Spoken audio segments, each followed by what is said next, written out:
and welcome to Demon Media's DSU Question Time. Today we're looking at all of the candidates running for our SU elections. We'll be talking to each of the roles: welfare, union development, equality, opportunities and activities, and the last one, which I've just forgotten, which is academic. So yeah, we're talking to all of our, not all of our candidates, but some of the candidates for a lot of these roles. Yeah, you haven't even introduced ourselves. Oh, we haven't introduced ourselves. My name is Ashton and... My name is Flossy Murray. Flossy. Flossy Nice. Murray. So we're talking to all of our candidates, and if any of these candidates really inspire you to vote for them, voting is open now until Monday the 11th of March here in the SU and in a variety of different places on campus. So make sure you head down there. All you need to do is bring your student card and you can vote live and in person. So It's exciting. So get down and do it. Right, should we kick it off? Yeah, let's kick it off. So we are joined by one of our welfare candidates. This is Felicia Ellis. Hello. Hiya. How are you feeling? I'm good. I'm buzzing. I'm a bit, yeah. Nice. That's good. So we did invite some of our other candidates as well, but they were unfortunately unable to attend. Katie Hobbs was also running for this role, and if you do want to read her manifesto, head on over to the SU website and you can read it there. But Felicia's here, so we'll start asking some questions about like the role and like why you decided to run for it and everything. Yeah. So what made you run for this role? Okay, so I'll start off. Last year, I knew nothing about elections at all, and then my lecturer kind of told me about it. I studied youth work and community development, so I really like for young people, making sure that we're advocates and their voice and their opinions. And he mentioned it to me. I was like, okay, let me kind of look into it, see what it is. And then he first thought that I should go for like the president role, because I'm really that type of president within my class. You're like a leader. Yeah, pushing everyone, making sure everyone's on task, doing what they can do and more. But then I thought, okay, no, that's not what I really want to go into right now. And then I saw welfare executive, and I was like, yeah, this like more sounds like a bit of me, a bit of what I want to do, and it just made much more sense to me. So jumped on it, made my manifesto literally the day before, because I was so indecisive of what to do, what not to do, and I done it. Yeah, and here you are. Here I am. So, like, what would your number one priority be when you get this role? Oh, that's so hard. Do I have to pick one? What? Yeah. I mean, you don't have to, but like you can, you know. Okay, so one of my main points I would say is creating a stigma-free food bank. So I went to Florida for a DMU global trip. We went to look at the University of Central Florida, but our whole trip was based on poverty in ADMIS. So we're looking at the poverty side of Florida versus the rich side, and how it's literally a road split in between, how there can be such differences. And it was so eye-opening. And we went to the University of Central Florida, and they had the stigma-free food bank. So they had a food bank on their campus, had no windows, just had a door leading in, so no one could see inside, and you could just go inside with your uni card and pick up whatever you needed and walk straight out. So they had a section for clothing, for suits, for trousers, shoes, belts, everything, like for people to go to interviews to wear. They had a section for toiletries, for sanitary towels, for basic household essentials. So it was just so amazing, and everything came in through local communities, local supermarkets, and then they just sorted everything out. And it was the students that ran it as well, which made it just even more empowering. They wanted it, they got it. So I'm just trying to bring it over here, because it would be so amazing if we had that, because so many students come here, leaving home, leaving cities, leaving their own country, and it's so hard to actually fend for yourself and be independent. So it would be lovely. Nice. So how would you go about like setting that up, do you think? So setting that up, even today when I was handing out leaflets, talking to people, they thought it was a great idea. But setting it up, hopefully there's budget there, because especially now with our Vice Chancellor obviously not being here, unfortunately. So with the extra budget being there, hopefully set that up. Maybe have a section within campus, within a building. If there's no sections within campus buildings that are available, then actually setting up a little mini, like, you know how they have temporary classrooms in some schools sometimes. So just like a temporary kind of cabin that we could have to start it off, and then throughout the years, hopefully after I then finish my role, the next person then carry it on and make an actual bigger and better thing. Cool. So what do you think is the biggest pressure on students at the moment? There's so many pressures. Being a student is so hard, so hard. I can say firsthand. Like even today, me and my friends were talking about finances, and we were just realising that student finance is coming the 29th of April, not the beginning of April, and then we were just so budgeting for the beginning of April. But the biggest pressure, I would say, I would say going back to the independence, I would say coming to uni and thinking about independence, like you think of it as a word, but when you actually come here, it's a whole different story, and it's more of a role that you're then pushed into.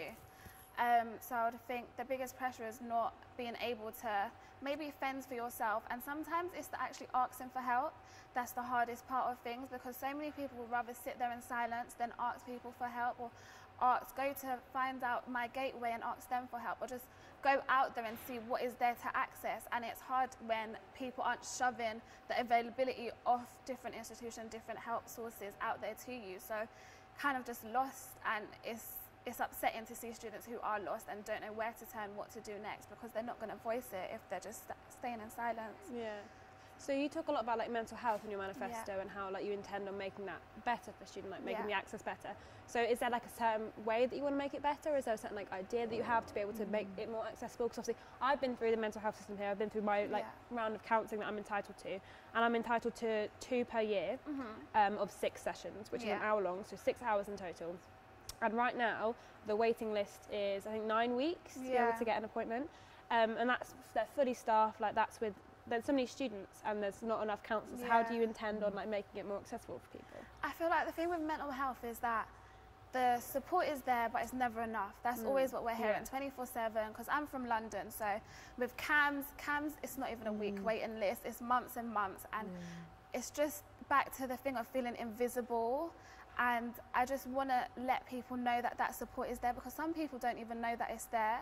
So it's just making sure that people know what is accessible at uni, what you can go to, where you can go and where you can go to get it. And of course, in me doing that, it's going to be a longer waiting list. So like figuring out the measures of how we can cut down that waiting list. And as you said, it is fully staffed right now. So there must be different types of things that we could do, different types of activities, whether it's like confidence building activities, whether it's different types of things to get people's confidence up, their self-esteem up, because sometimes that's just all it is. Sometimes people just want to be around other people, and especially having student accommodation and maybe living in a studio, you're living by yourself, you're not seeing anyone else, you're not talking to anyone else. So it can be so daunting as a student, especially if like you're not in contact with your family 24/7 or you're miles away. So it's just making sure that young people know that this is accessible, this is what we can do for you, and if this isn't enough, then let's sit down and figure out a way that we can make it enough, figure out a way that we can support your needs, support your voice, and support what you need here at DMU. Cool. Nice. So we have got a question from Twitter. Okay. If you do want to ask us a question, tweet us in @DemonMedia or @DemonTV, and we'll ask the candidates for you. But do you want to? Yeah, so this comes from Jack, and he says, what do you like most about your DSU? I think one thing I would say is that I love the whole like gay prides and the LGBTQ. Like the stairs are literally just so beautiful. They look amazing right now. They're so beautiful, and I just love the unity of it and including everyone. And it's a thing where a lot of people don't know, because when I was handing out flyers today, a lot of people actually didn't know like this building as the campus centre. So when I say campus centre or student union building, because then they know it as that, and a lot of them know, oh yeah, student union building, yeah, okay, yeah, I know that one, not the campus centre. So it's nice that people can put a building to the name student union, and hopefully they can now put faces to it too. Perfect, cool. So that's all the questions we have, but do you have anything else that you'd like to add before we wrap it up? Just vote for me. I'm here to get your voice out, get your opinion out, and make sure your voice is heard. I'm here to help you. So help me, help you. Perfect, thank you very much. Thanks very much. So we're back after a little bit. We've got to get our next candidates mic'd up and ready to speak to you. So we'll see you just in a little bit.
Welcome back to Demon Media's DSU Question Time.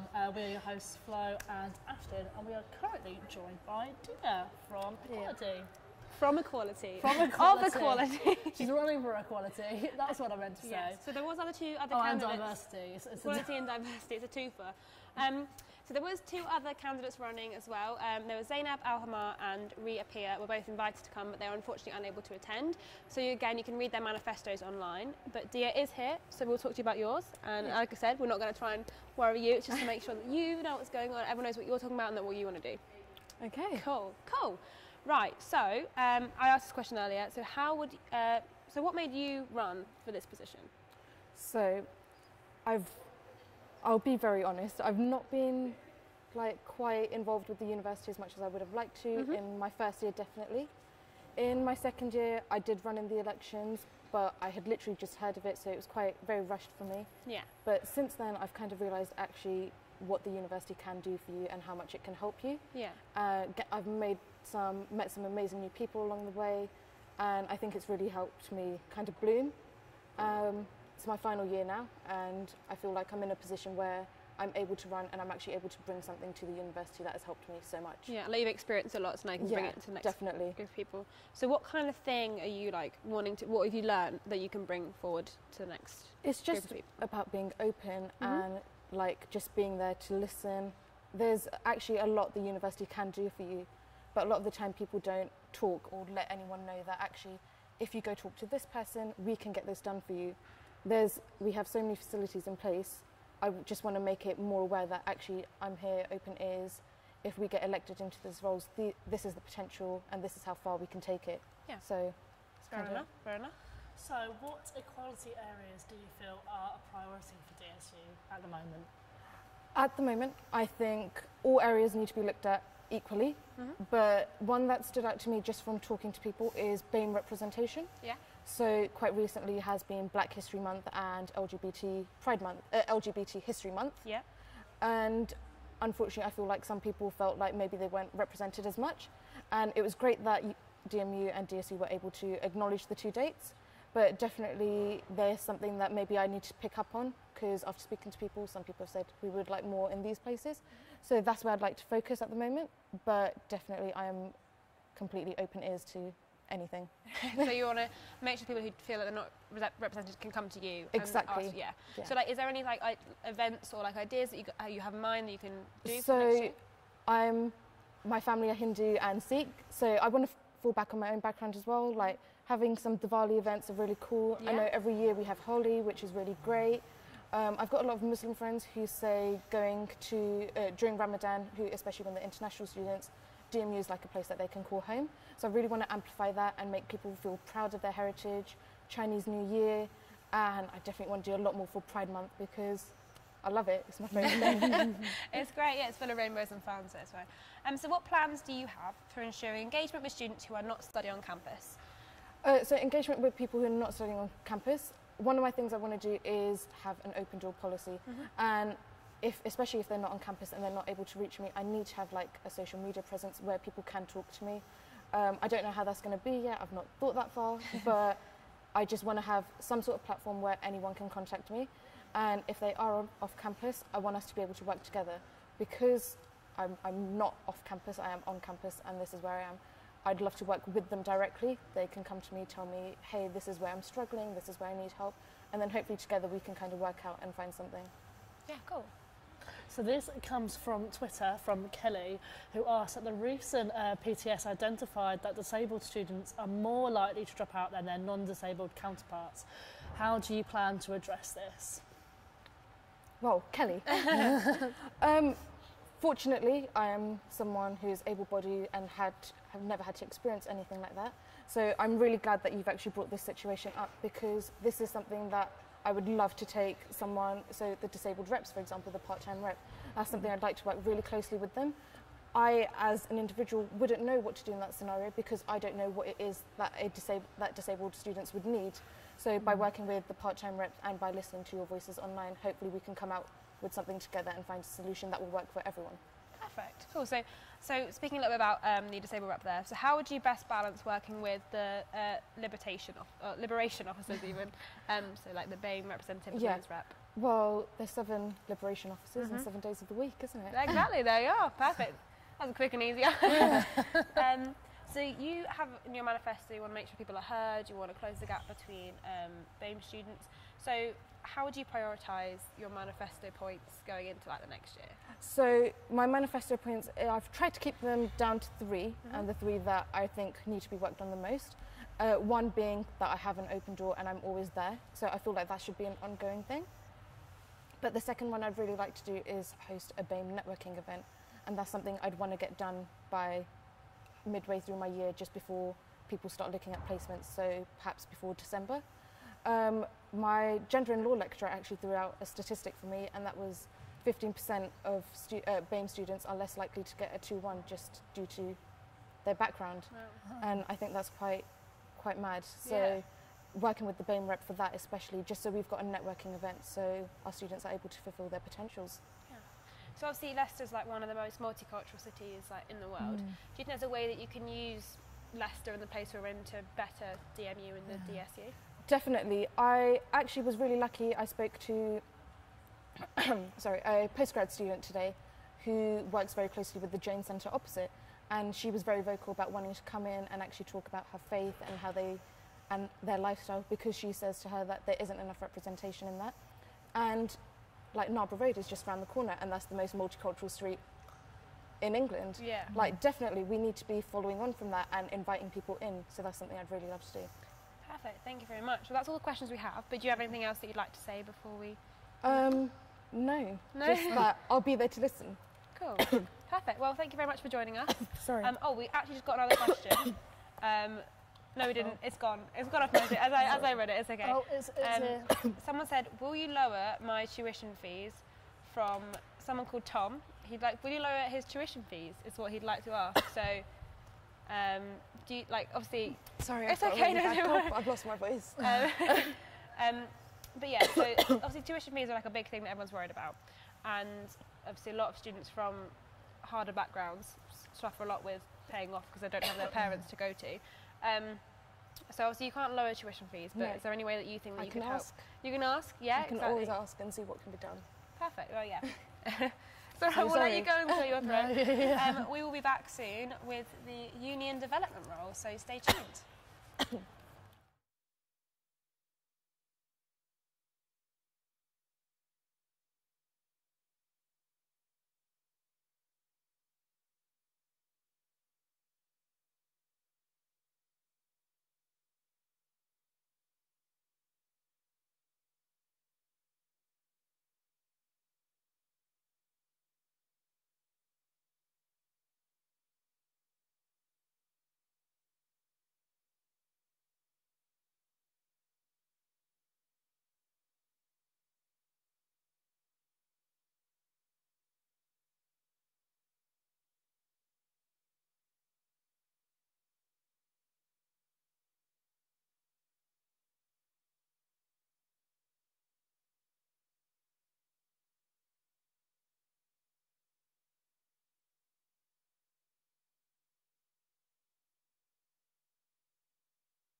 Hello again.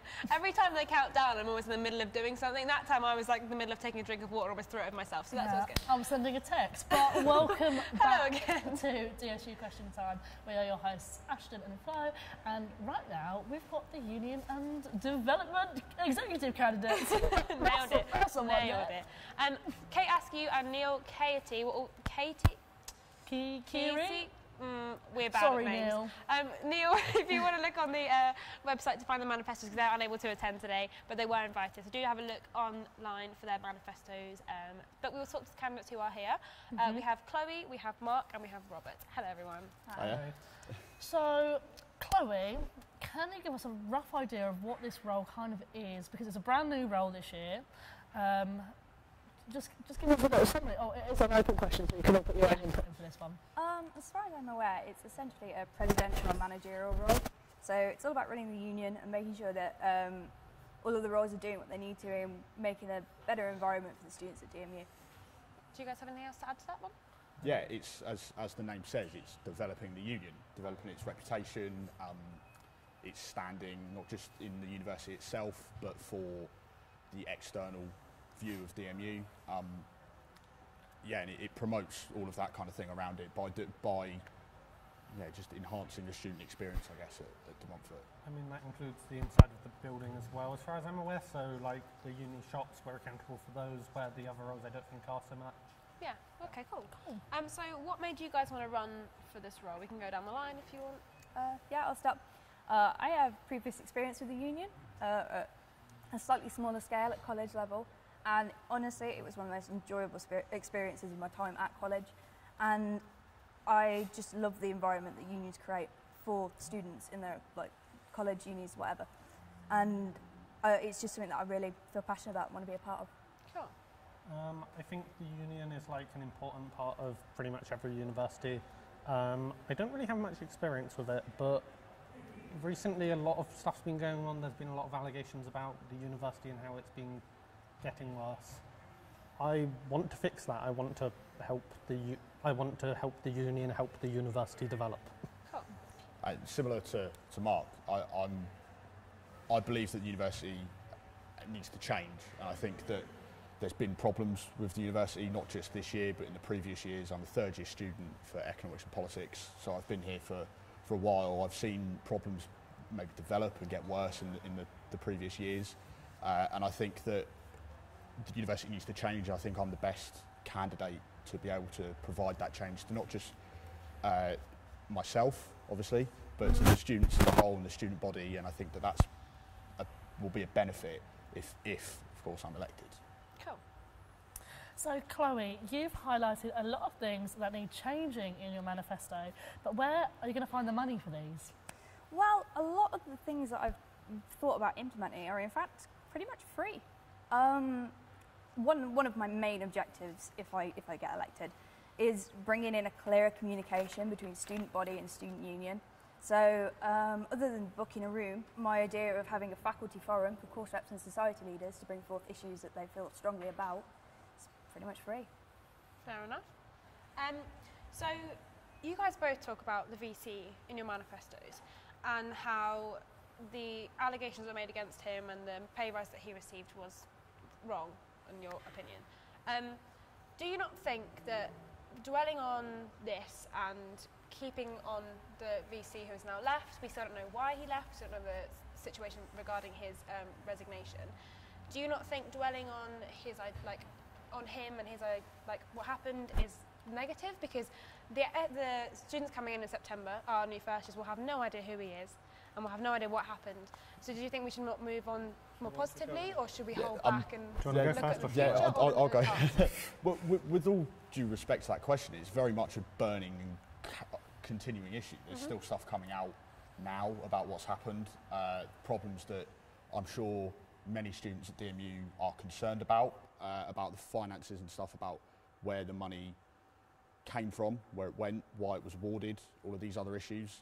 And I think that one of the biggest problems is about how the salary rise was awarded, and I think that there needs to be changes to senior leadership, and this is why I'm calling in my manifesto as my main first point of call an independent investigation into the actions of the former VC and other members of the executive team.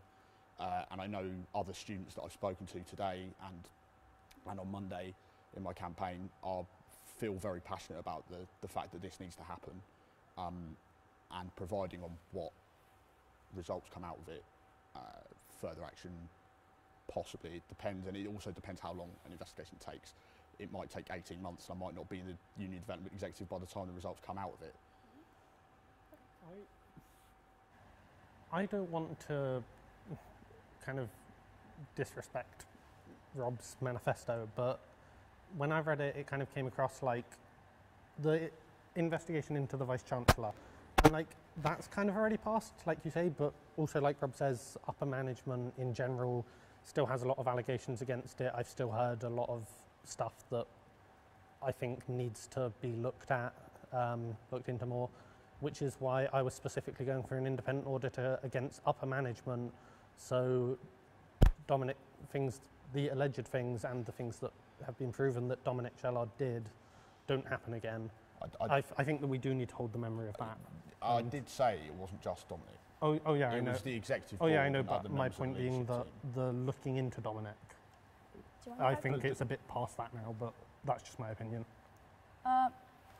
My opinion on all of this is it's important to understand where the Vice-Chancellor went wrong, not so we can dwell on it, but so we can learn from it.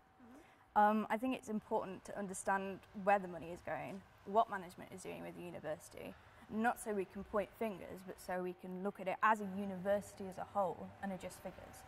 So that's why I've started talking to the UCU, the University and College Union, the one that all of our lecturers, or most of our lecturers, are currently a part of. And we've started speaking about maybe having representative in each other's meetings. So DSU representatives will go to UCU meetings, UCU meetings will come to DSU meetings. And it's just a way that we can keep track on what both parties are doing and push towards similar goals. Cool, perfect. Thank you all. Thank you. Yeah, so apart from all of the kind of the university issues that are going on at the moment, so putting them aside, what is the one most important issue for the SU at the moment, do you think? In your That's an opinion? open question. You're allowed to answer upper management. If that's what you really think it is, yeah? I mean, that's my personal belief. If you just want to stray away from that answer, I'd say Is that upper management in the SU or in the university? in the university, Okay. which I think can be affected strongly by the SU if we approach it in the right way. Okay. If you want to stray away from that answer, I'd say student jobs. I think we can create more of them with the campus. We've got a huge campus, we've got lots of shops. We can make more job opportunities. I don't see why we haven't yet. For me, I think it is, again, communication. I've been here, this is my first year, I've been here for about 6 months, and I cannot remember the last time a student union executive has arranged some kind of meeting or forum to talk to students about what is going on in the university. Definitely. I think that a lot of the issues that we have at the minute could be better addressed if we just had a better line of communication. Okay. And that kind of transparency could reflect throughout the whole of the university. And yeah, following on from what you said, Chloe, transparency is, I think, is the key issue, other than the other things I've mentioned previously. So it's why get my words out eventually. In my manifesto, I'm calling for a weekly drop-in session, whether it's an hour, 2 hours,